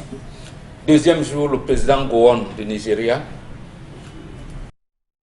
le secrétaire général de l'ONU, de l'OUA, qui s'appelle le Camerounais Zoe Kangaki. Et Kangaki, oui. Les gens pensent que Cameroun, non. Zoe Kangaki venait d'engager l'OUA dans un départ financier terrible. Il avait signé des contrats où il a bénéficié de beaucoup d'argent. Ce n'était pas normal dans des détournements et tout. Ça ne date pas d'aujourd'hui. Non, justement, je ne veux pas d'exploit à 1974. Oui. Après, ça devait être la honte pour le Cameroun. Mais sauf que la prestance, la diplomatie de présence du Cameroun, on demande au président Aïdjo de trouver quelqu'un d'autre. Donc pour ce cas précis, vous avez votre fils qui gère l'administration d'une telle organisation et qui est impliqué dans des vols d'argent et des contrats de pétition. On aurait pu exclure le Cameroun. On n'a pas exclu le Cameroun. Non seulement on n'exclut pas le Cameroun, mais on demande au Cameroun de chercher un remplaçant. C'est à ce moment que Tekim Boumoua vient. Voilà, il oui. a fait deux mandats. Donc voilà ce qu'on appelle la diplomatie de présence. Voilà, parce qu'il faut peut-être rappeler cela pour vous dire que lorsqu'on interpelle l'entrepreneur en chef du Cameroun, nous n'avons pas un problème personnel avec lui. C'est qu'en faisant toutes les analyses, quand même, il tout nous retombe sur représente, lui. il nous représente. Et on se demande, mais et voilà, il il est va où faire en donc? sorte que lorsque quelque chose arrive à Antoine Timi, à la commission de c'est pas moi. Le Parlement, mais l'homme de Parlement africain aussi. Voilà. Le cas de l'homme de Parlement. Justement, c'est d'ailleurs son directeur de cabinet. Il est devenu le professeur Longa Tonga, qui est devenu secrétaire général de la région du centre actuellement, avec celui qui est un Kodondan. Voilà. Il y a des choses. Donc, en fait, vous devez être présent. C'est le domaine réservé. Et c'est d'ailleurs pour cette raison qu'il avait, par un coup de tête, enlevé Tekim Boumoua. Il avait dit, mais vous pouvez dire à Eric Tindje, vous pouvez être là un jour, vous avez fait confiance à vos collaborateurs, vous entendez que la guerre de Cap parce qu'un collaborateur a signé. Mais ça nous laisse débutatif, cher Abbé, parce qu'on se demande, est-ce que lui-même, je dis encore tout le respect que nous lui devons, est-ce que lui-même il comprend cette donnée, la chose? Il y a des appuis. En 1974, il était ministre d'État, secrétaire général, la présidente de la République. Comment il ne comprend pas? Mais pourquoi donc lui-même dans une telle pratique aujourd'hui, Charles? Dans le domaine du livre, vous avez sur le plan de la francophonie, vous devez être à jour en termes de cotisation. Vous avez des appuis en termes de livres qu'on envoie, des livres qu'on envoie pour les écoles, des formations, restructuration, recyclage de vos anciens. Sur le plan de la santé, vous en bénéficiez. Sur le plan économique, vous en bénéficiez. Sur le plan culturel, les appuis dans vos différents festivals. Là, on vient récupérer, vous voyez qu'aujourd'hui le Ngwon est rentré dans le patrimoine mondial, de l'UNESCO mondial. Il y a des atouts. Le Cameroun, si vous n'êtes pas membre, vous ne pouvez pas bénéficier. Et si vous n'êtes pas à jour de vos différentes cotisations, vous avez l'assistance technique. C'est-à-dire, bon voilà, vous voulez lancer, on est aujourd'hui à la phase d'industrialisation, les énergies renouvelables, les ceci. Lorsqu'il y a des séminaires, on vous invite, vous venez discuter. C'est parce que vous êtes membre de ces différentes organisations. C'est beaucoup d'intérêts, monsieur Michel Gachou. Et des intérêts, vous voyez quelqu'un qui va participer à un sommet, je ne sais pas moi, à la haie sur le climat, sur la paix, sur ceci, parce qu'il appartient à cette organisation mondiale de défense, de protection de l'environnement et du climat. Le gars qui est ici, là, avec dans ses bagages une délégation de 6 personnes. La délégation de 6 personnes, c'est 3 cadres, 3 épouses ou 3 djomba. Ils arrivent à l'aéroport, au lieu d'aller au lieu du séminaire, ils vont dans les hôtels. Oh, qu'est-ce que c'est beau ici. Oh, c'est là. Quand on se retrouve à la fin à établir le rapport, ils arrivent et veulent venir faire signer. On dit que on vous a pas vu. Vous n'étiez pas là. Vous n'avez pas discuté. Mais oui, le Cameroun, on vous dit que 40% dans tous ces rendez-vous, le Cameroun n'assiste pas. Lorsqu'on prenait le rapport, allez sur Internet, vous prenez le rapport. Lorsqu'il faut débattre de véritables questions, ces gars qui voyagent, soit ils dorment, ils sont assis, ils dorment pendant toute la convention. D'autres arrivent, ils profitent pour aller faire des visites médicales. Ils n'ont pas le temps de siéger et de débattre, de défendre les intérêts du Cameroun. Est-ce que ça ne fait pas honte en réalité, chers Camerounais, vous qui nous regardez ce matin? Est-ce qu'en réalité, une telle colère, sachant que le responsable est là, c'est notre président de la République, et qu'il soit calme devant des situations pareilles, n'avons-nous pas, nous Camerounais, honte de savoir que nous ne sommes pas à jour dans les cotisations dans ces organismes internationaux aujourd'hui. Que ce honte, soit... Oui. C'est le terme consacré, honte. Oui, est-ce qu'on ne doit pas avoir honte quand même? Parce qu'en réalité, et je pose la question trivialement, je dis, on est très souvent à la veille des élections, qu'elles soient présidentielles. Pourquoi est-ce qu'on n'a pas des Camerounais qui ont des couilles suffisamment pour dire, nous allons faire le bilan global de ce qu'on a eu au courant des 7 ans? Est-ce que les Camerounais qui nous regardent aujourd'hui, comment c'est... La mère vous a répondu. Il y a une commission des affaires étrangères au Parlement. Non, écoutez, le point fondamental, c'est que la communication est inexistante. La communication est inexistante parce que nous, Camerounais, nous avons le devoir d'avoir la bonne information. Si on ne nous dit pas comment vous voulez qu'on se comporte, il y a 6 mois, il y a 6 mois, l'Organisation mondiale de la santé s'est dit consternée et outrée d'avoir si peu d'échanges avec les organisations de la société civile au Cameroun pour toucher du doigt et palpable. Tout ce qu'ils envoient, c'est les demandes de l'État. Ils veulent avoir les membres de la société civile pour toucher du doigt les réalités concrètes dans lesquelles eux ils peuvent intervenir pour aider le Cameroun. Tout ce que le gouvernement envoie, non. On veut pas paludisme, on a des soucis, la sida, on a des soucis, mais on fait tout, on crée un mur. Vous voulez que la communication vienne encore de qui? On empêche aux responsables de la société civile d'avoir accès à ces différentes personnes. C'est pas des rapports et pas des lobbies secrets. Et moi, on en parle tout le temps ici. C'est pas des lobbies secrets que vous allez entendre que le Monde Avenir est descendu à Mabanda, à Douala. Ils ont fait une étude, ils ont fait un rapport qu'ils ont adressé à l'OMS. L'OMS renvoie au gouvernement, on dit que non, c'est des histoires. Ce que vous suivez là, voilà nos réels problèmes. Pendant ce temps, il manque le vaccin de la rage. Au Cameroun. Le vaccin anti-rabique, monsieur. Mais attendez, on vous dit, c'est des réalités qu'on vous dit. Quand vous êtes membre, vous êtes à jour de vos cotisations. Lorsque vous avez des quelconques soucis en attendant le financement, l'organisation prend en elle. C'est comme la caisse malheur. Lisons les Camerounais qui nous laissent des messages, Karine, parce que c'est très important justement de les écouter eux aussi. Mais dire quand même que, quoi qu'on dise, ça fait honte. Et on a très honte, parfois, d'être Camerounais. Il faut dire que la connexion est vraiment très compliquée aujourd'hui. Je ne sais pas pourquoi les internautes ont du mal à nous capter. Alors, lorsque vous dites que tout le temps que oui, le gouvernement a un plan d'assassinat de ses citoyens, êtes-vous vraiment sérieux? On est sérieux. Ok. Si cette femme aime cette fille, qu'elle l'éloigne le plus rapidement possible de ce monsieur sans scrupules, Corinne Chioro. Mais c'est sa fille, vous avez votre enfant, que son père projet par attouchement, vous faites comment? Vous éloignez la fille. Et vous restez. Vous restez avec l'assassin potentiel. Partout où on promet de l'argent, il y a des signes sans lire le contrat. Une bande de toto. Marie-Pascale Mbongo. Ok. C'est pas évident, hein.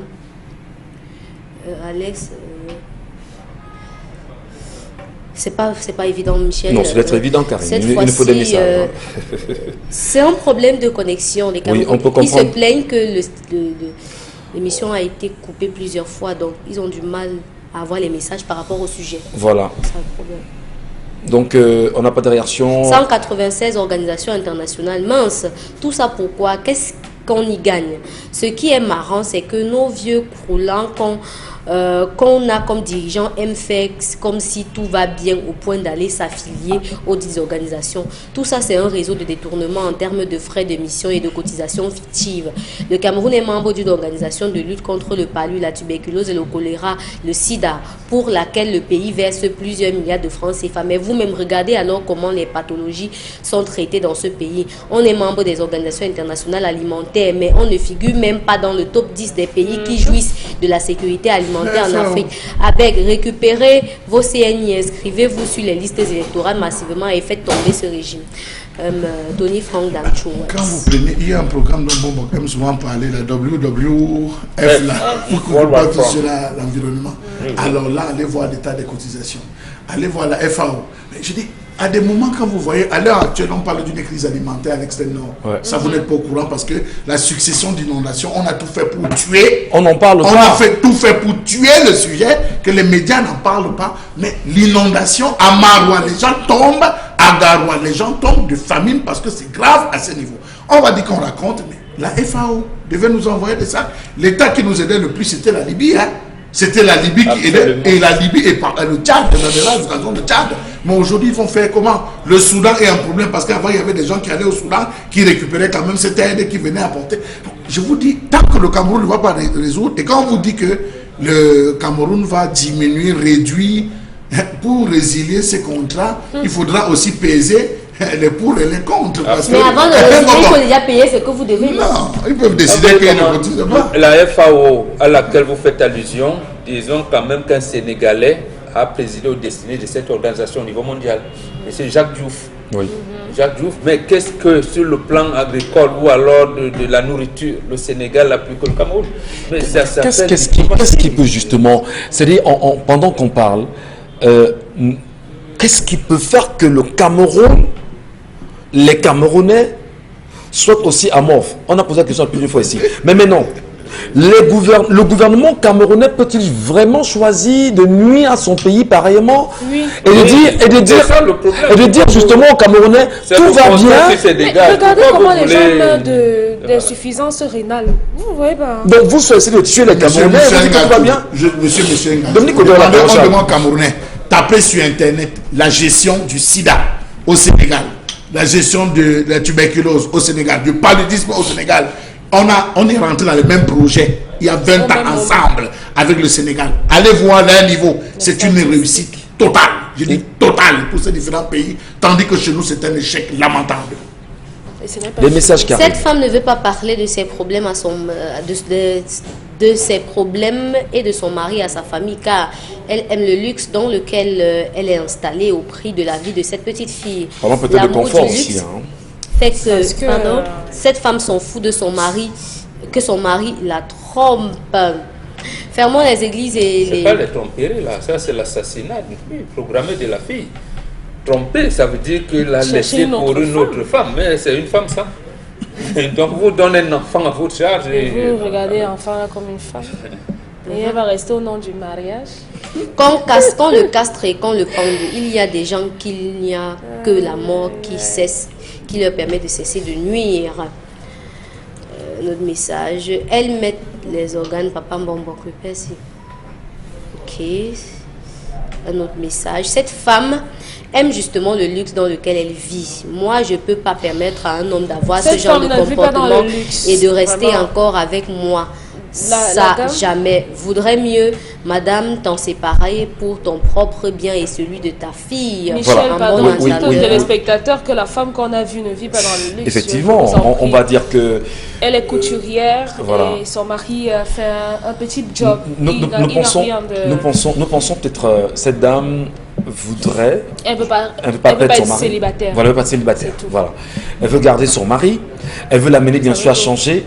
Et lui demandons justement de ne plus faire de pareil. Oui, mais c'est elle-même qui a dit, si je laisse la fille partir, il n'y a personne qui s'occuper d'elle. Mais sa couture, je ne peux pas s'occuper de cette fille. À distance. Mais à distance, comment? Vous avez un assassin potentiel que vous hébergez et vous pensez que vous allez vivre. Après, vous allez dire que les Bantous, ça, c'est pas Bantou, ça. Ça, c'est justement occidental. Très bien. Coup de gueule ce matin contre le système de mi-temps dans les lycées, du grand n'importe quoi. Dans une classe de seconde C, le professeur de SVT physique, langue, histoire, géographie, anglais inexistant. Le jour où ils ont une minute, c'est juste pour vendre les photocopies aux enfants. Arrêter ce désordre scolaire. Ces enfants ont droit à l'éducation et vu la pandémie de l'année passée, comment vont-ils se rattraper si vous préférez les priver des enseignements? Je dis stop à ce système éducatif du plus riche. Il n'y a pas de privilégiés dans l'éducation.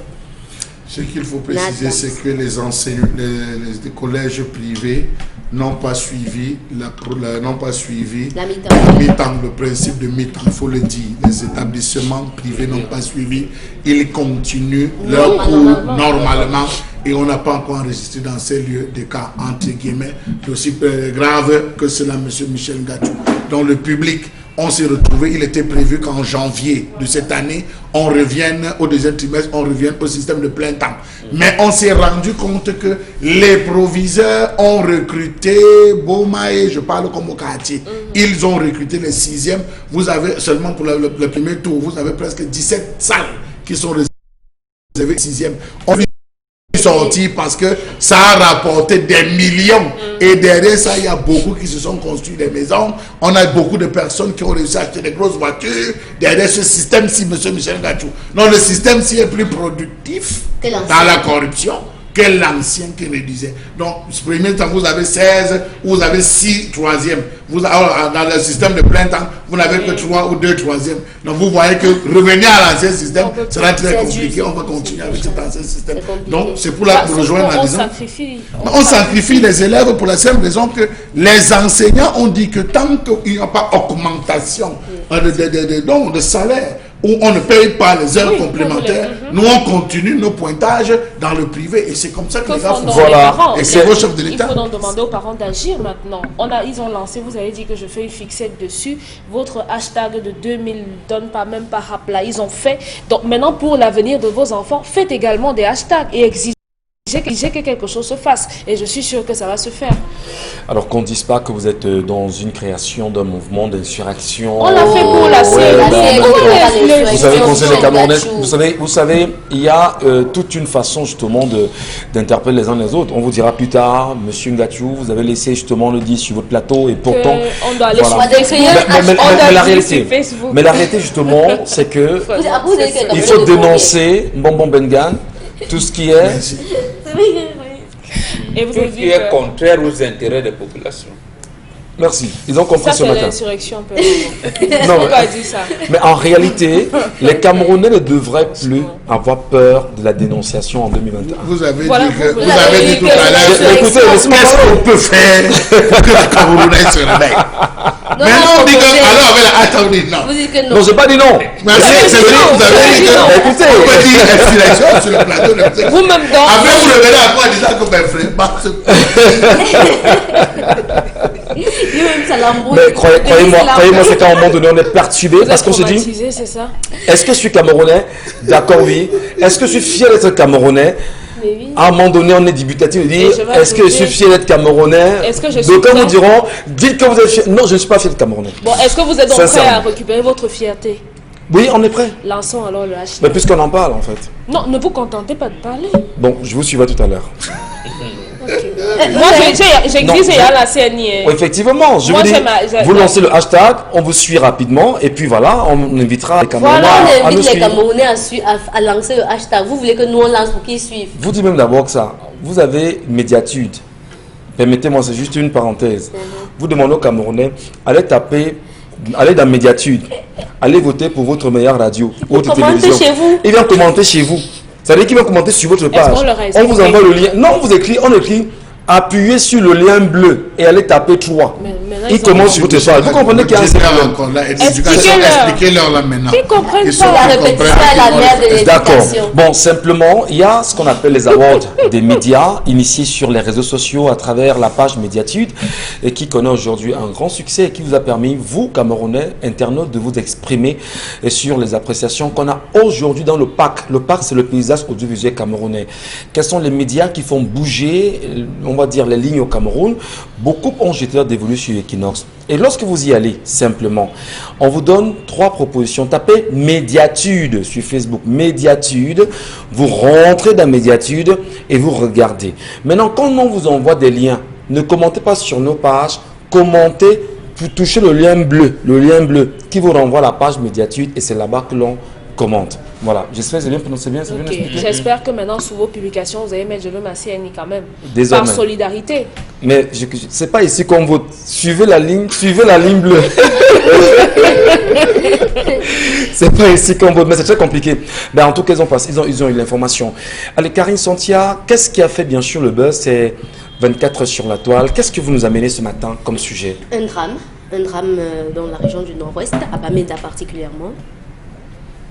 Il y a un magasinier qui travaille dans une entreprise qui importe et commercialise des poissons au Cameroun, qui a été assassiné par son fils adolescent de 15 ans et qui a dissimulé la dépouille de son papa. Et ça, c'était en l'absence de sa maman. Et c'est le constat de ses collègues au travail qui a alerté les uns et les autres. Et du coup, Le constat de son absence. de son absence, notamment par ses collègues au travail, qui a fait en sorte qu'on alerte notamment notamment le voisinage au quartier, et ce sont les voisins qui ont fait la découverte macabre de la dépouille de ce monsieur-là. Il a été assassiné par son fils. Voilà. Voilà. Et je ne sais pas si on peut avoir plutôt les images. Par ce commentaire-là, M. Wapi. Il y a un dossier pour ça, M. Wapi. Emmanuel, je vous prie de regarder. Soyez un peu plus attentifs sur ces images. Merci beaucoup de rester concentrés avec nous aussi sur le plateau. Allez, on évolue sur cette question. On va simplement dire que l'actualité bat son plein. On en parle sur la toile depuis un petit moment. Comment un enfant de 15 ans peut-il choisir de tuer son papa? Maintenant, les informations disent qu'il était intégré dans une église de réveil depuis peu. Ça, c'est l'information qu'il avait l'habitude de frapper sa maman. Voilà. Voilà, donc les informations disent qu'il avait l'habitude d'exercer de la violence. Et c'est maman qui protégeait l'enfant. Et c'est généralement les voisins qui venaient enlever les mains, la maman de ses mains. Donc cette fois-ci, il n'y avait pas maman et il a assassiné son papa. Alors, Charles Abel, lorsque vous avez un enfant de 2 ans qui tape sur vous à la maison, qui tape et vous dites, ah non, c'est un enfant. Lorsqu'il a 5 ans, il commet le même geste tous les jours. Lorsqu'il a 10 ans, il vous tape en réalité.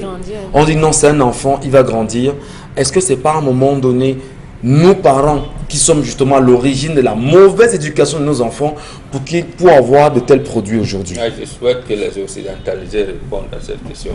Ça ne nous concerne pas. Non. Ça la met le on vous observe. Non, parce que voilà, je savais. Si l'enfant casse la télé, on arrive, on dit, ah papa, j'ai cassé la télé. Vraiment, excuse-moi. Est-ce que tu t'es blessé? Comme tu t'es pas blessé, mais attendez un peu. Voilà. Vous rentrez, votre enfant est allé à la cuisine. Elles ont les arguments. Votre enfant est allé à la cuisine et a voulu couper une pomme, se faire un truc à manger. L'enfant se blesse. Ou bien a laissé tomber un verre, ça se casse. Non, vous allez fouetter l'enfant. Non, je reviens à la question. Lorsque l'enfant a 2 ans. Non, ne posez pas la question. Lorsque l'enfant a 2 ans. Violence des enfants qui Cher ami, avant que Charles ils sont en train de tout. Moi, je prends la tranche d'antenne de Charles Amel. Vous avez l'antenne. Vous voulez esquiver. Donnez la parole à Bobo. Vous voulez esquiver. Laissons Bobo s'exprimer. Allons-y, allons-y, Bobo. Nous, on voulait se taire. Ils ne veulent pas parler des jongleries des Occidentaux là. Quand vous avez un enfant de 5 ans, vous lui dites, s'il te plaît, donne-moi de l'eau. La politesse. On dit, ah voilà, c'est la politesse, Oui, c'est tout. Alors qu'à ce niveau, à cet âge-là, c'est un esclave. On est poli. Écoutez le C'est un esclave. D'office. Ça commence là. Lorsque vous l'inscrivez à l'école à 3 ans. Est-ce que le mot esclave a sa place? Ça a sa place. Ça a sa C'est les place. gars, Parce qu'on quand on parlait d'esclaves, Je dis, ça a sa Oui, place. ça veut dire que cet enfant-là, comme c'est un garçon, On va vous dire que vous êtes esclave à 5 ans. On va vous voir ici. on verra. Oui, Est-ce que vous oui, êtes justement, esclave? Voilà. c'est vous qui Ça, allez comme commencer moi, à on ma... peut dire esclave. Je vous ai donné la parole tout à l'heure. Non, allons-y, vous avez mon bon. refusé. Je vous pose la On question. assume ça. D'accord. Si, vous avez refusé. Vous faites des jongleries. On va parler, on va aussi parler. Cet enfant, quand vous l'inscrivez à l'école à 3 ans et vous demandez son avis, Non. c'est pas l'esclavage? Non, entre nous. En fait, quand je C'est pas pense que vous parlez français. c'est pas son Il y a- droit, c'est pas son droit. Votre devoir de Ah papa. bon, mais il pleure souvent quand vous le laissez à la Ça gueule. veut Il dit, dire maman, j'ai quoi? rentré sa Non, cause. non, Vous le laissez, c'est pas l'esclavage? J'aime pas l'esclavage. C'est pas la violence faite aux enfants? Non. Ah, Non. d'accord. Vous voyez donc comment c'est qu'on vous appelle la théorie de la complexité. C'est grave. Les Occidentaux ne connaissent pas ça. C'est ça.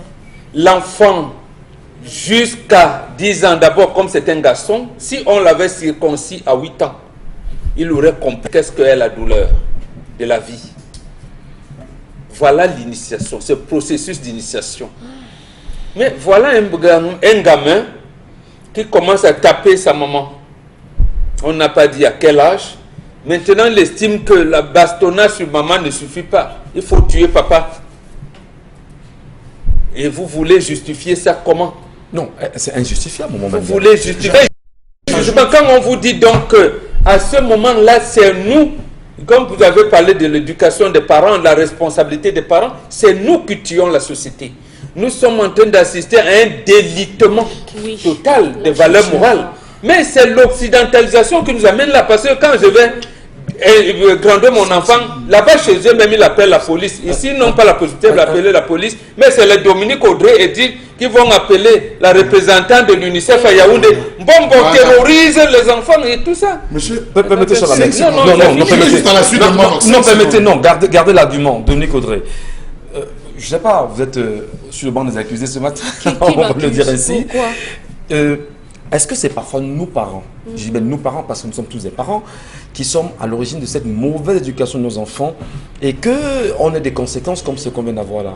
Je l'ai dit ici la semaine dernière, qu'on aura beau accuser, et moi-même j'ai un problème avec ça, parce que lorsque vous êtes père et que vous êtes dans votre maison, ce n'est pas le voisin qui vient éduquer votre enfant. Si vous, le père, vous n'apprenez pas les rudiments, vous ne donnez pas des valeurs, vous n'enseignez pas des valeurs à vos enfants, à vos garçons dans vos maisons, n'accusez pas le voisin d'avoir des temps sur votre enfant. Donc les parents, comme vous dites, peut-être avant vous, ont échoué lamentablement dans la transmission de ce qu'ils appellent valeurs aujourd'hui, qu'ils réclament aujourd'hui à leurs enfants. Ils ont échoué, ils ont laissé faire, et si on veut, l'Occident est entré et a gagné du terrain. Donc maintenant, accuser les Occidentaux, les Occidentalisés de vouloir expliquer, personne ne peut expliquer ça. Envoyer un enfant à l'école, c'est de la responsabilité des parents, et tout le monde. Il y a même des personnes vieilles qui ont peur des piqûres. Et on va dire que c'est quoi? C'est l'esclavage. Je ne sais pas ce qu'on veut nous expliquer en nous disant que quand on inscrit un enfant à l'école, est-ce que ce n'est pas sa volonté? Non.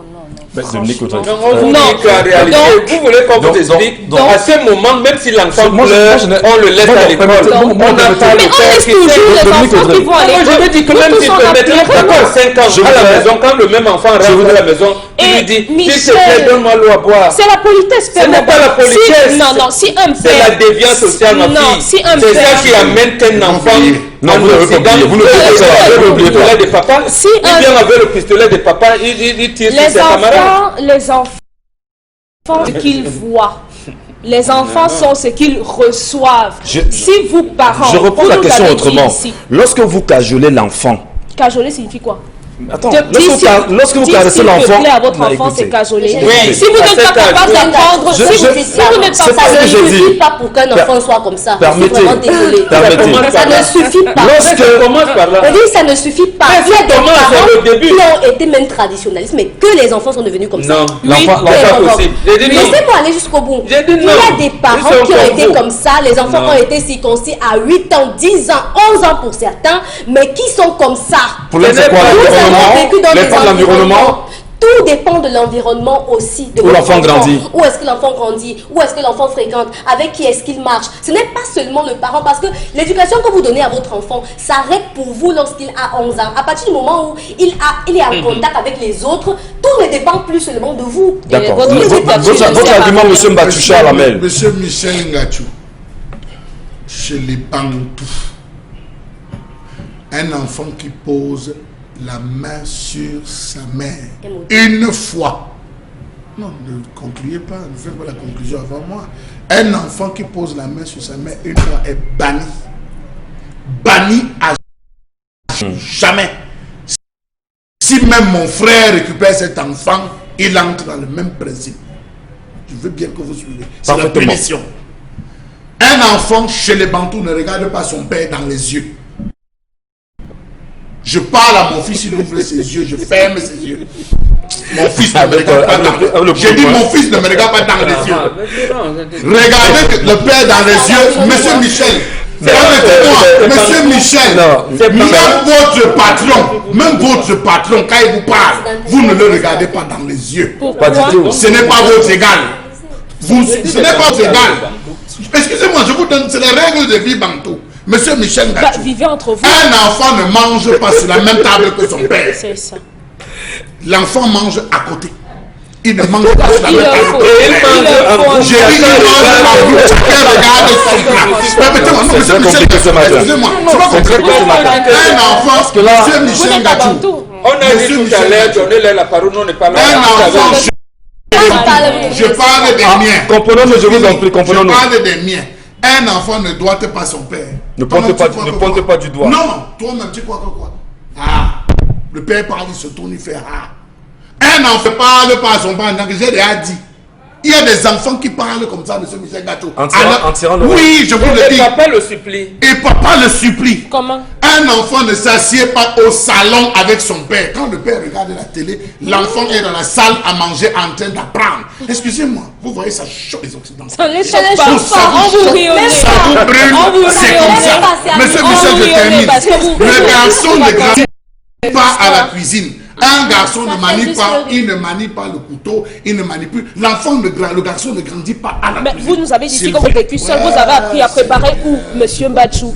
Qui a Je n'ai manipulé pas- les fourchettes à votre je vais place? l'exprimer. Non, vous Je vais avez l'exprimer dit sur le les micro. enfants Ça, sont à la Michel, cuisine. non. Non, tout le monde c'est pas là, c'est les garçons. La question de David. Non, La question de je David. finis. Il n'est pas Non, la partout, question hein. de David. Je finis. La Il ne question se de reconnaît En dernier pas. sort, quand un enfant pose cet acte, on amène les enfants généralement chez les Bombok, chez les Takunga, chez les Takou, les Parce Tafou, qu'on on a les fait un asseoir. même- Et on pose une C'est question. bon. On pose une question. Lamentablement. Est-ce que cet enfant est réellement l'enfant de ce Monsieur. monsieur? Voilà. Cette La réponse question, c'est- généralement Vous savez que c'est pas finit par la négative.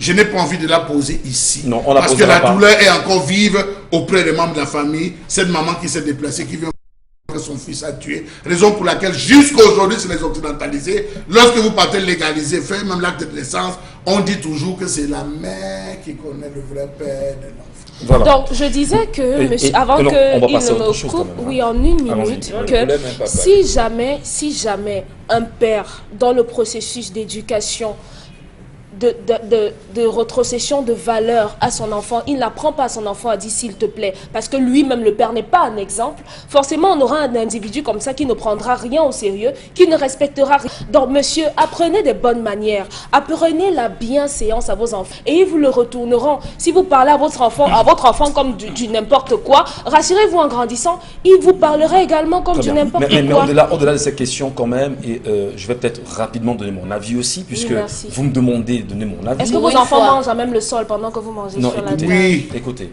J'ai dit Michel? oui. Moi, Moi, je demande à Monsieur Michel. Michel. Ça, monsieur Quand Ngacho. j'arrive, la simple voix, je dis ma voix. Quand on entend ma voix, que je suis en train d'arriver, les Non, enfants tremblent déjà. non, mais je suis Donc, sûr. vous savez, Non, vous savez. permettez, monsieur. Permettez, monsieur Mbacho, Non, permettez. c'est parce que ce que vous dites. On ne permet pas que Audrey termine au moment où on lui a demandé de parler, ne parle pas. Non, non, c'est Vous bon. m'avez empêché de parler, je suis désolée. On se comprend. Vous m'empêchez de parler. on se Vous comprend. modérateur. Non, vous n'insultez pas. Il y a pas Elle a d'insulte. dit tout à l'heure, les enfants qui les parents Non, qui il n'y a disent pas d'insulte. n'importe quoi. Non, il n'y a pas Parce que d'insulte. Si Non, elle s'est adressée à moi, Non, il n'y a pas d'insulte, Ok. bonbon. c'est moi qui ai Faisons- dit un enfant de 5 ans, on ne lui dit pas pardon. Faisons ça. S'il te plaît, quand on me dit, ça veut dire que je parle n'importe quoi. D'accord. Et là, je ne le permets pas. Non, c'est- non, j'ai dit. Non, je vous ne ne le vous fâchez permets pas. Vous ne vous fâchez pas. Je ne le permets pas. Oui, d'accord, vous ne vous fâchez pas. On va se calmer ensemble. Et on va. Non. J'ai des grands enfants qui ont plus de Effectivement. 30 ans, alors, et je ne grandisse pas. Je vous en prie, mon Donc, père. vous ne pouvez pas. On se fâche pas, on se fâche pas. Mais non, C'est un ami. l'avis de votre fils que je suis, simplement, c'est que lorsqu'on est Non, un il père. sachez d'abord qu'il y a des lignes rouges qu'on ne franchit pas. Très bien. Ça, c'est la première des choses.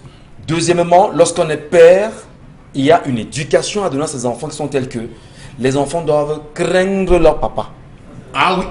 Je dis bien, les enfants doivent craindre le père. Parce que moi, je fais partie de ces cas chez nous, où papa, quand papa rentrait le soir, nous on disparaissait d'abord de la maison. Écoutez, Oui. mais je vous dis, Mais nous on ma- disparaissait de la maison. Nous on disparaissait et chacun était devant son cahier, même si tu ne lisais pas, mais tu regardais quand même parce que. Écoutez, parce que papa est entré et c'est l'autorité justement du père qui s'affirme à ce moment.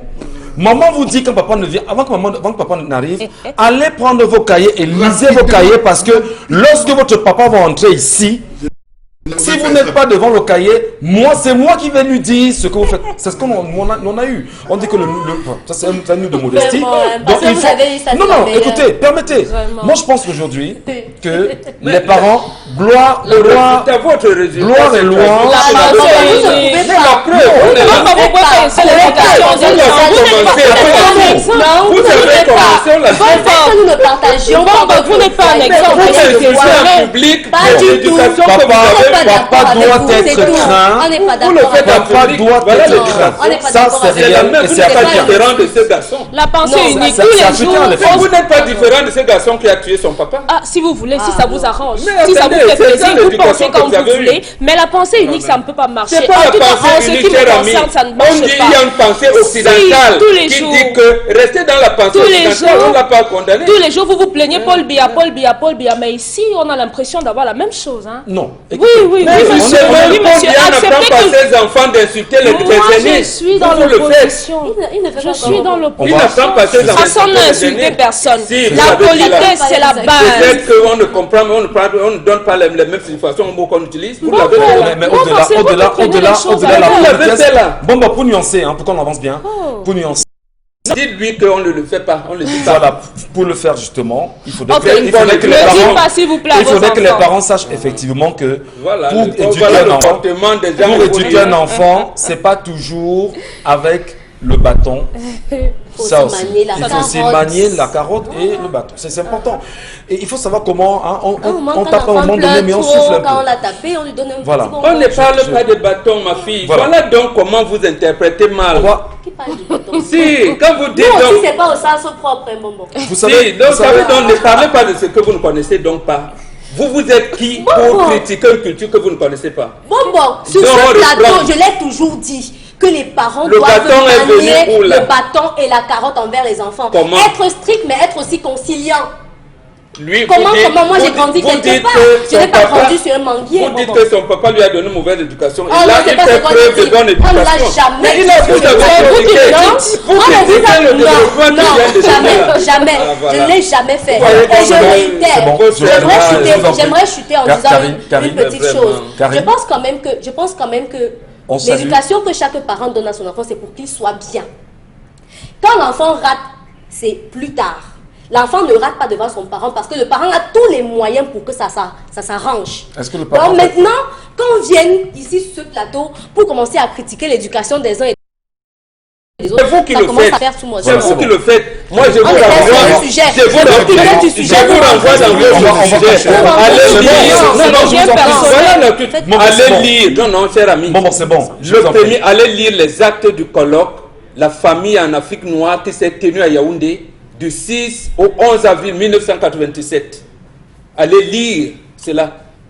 D'abord, ça montre que vous ne lisez pas, vous ne vous arrimez pas à votre société moderne que vous réclamez, dont vous Voilà. réclamez les valeurs et tout. Et vous venez parler devant les Bon, gens donc qui ce ont n'est cette pas contre expérience. vous. C'est bon, c'est Allez bon, lire, c'est bon, venez- c'est bon, non, c'est bon, c'est bon, c'est bon, Allez Karine. lire C'est ça. pas Je vous en personnel. prie, je vous en C'est prie. pas permis, Je vous en prie.